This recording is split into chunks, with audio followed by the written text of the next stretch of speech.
Jeshi la polisi mkoa wa Tanga linamshikilia Hassan Mwakinyo miaka 29 mkazi wa Sahare jijini Tanga kwa tuhuma za kumjeruhi na kumshambulia. Jeshi la polisi mkoa wa Tanga linamshikilia Hassan Mwakinyo mwenye umri wa miaka 29 mkazi wa Sahare kwa tuhuma za kumshambulia na kumjeruhi Musa Ali mwenye umri wa miaka 21 anayejishughulisha na shughuli za uvuvi na mkazi wa Sahare jijini Tanga.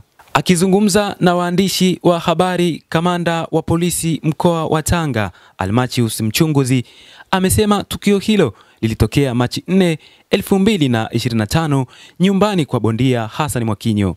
Aliongeza kuwa uchunguzi wa shauri hilo unaendelea na mara baada ya kukamilika mtuhumiwa atafikishwa mahakamani kwa hatua zaidi za kisheria. Kamanda Mchunguzi ametoa wito kwa wananchi kuendelea kushirikiana na jeshi la polisi kwa kutoa taarifa za uhalifu na wahalifu. Pia amewataka wananchi kuepuka kujichukulia sheria mkononi, akisisitiza kuwa vitendo hivyo ni kosa la jinai na vinaweza kuleta madhara kwa jamii.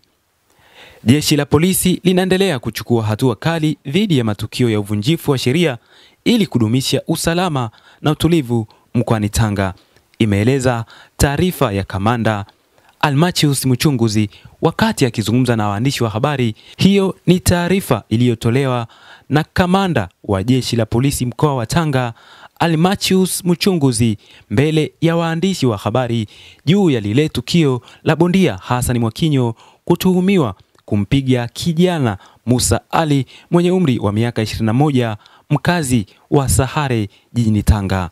Hii ni Kurasa TV Online. Endelea kutufuatilia.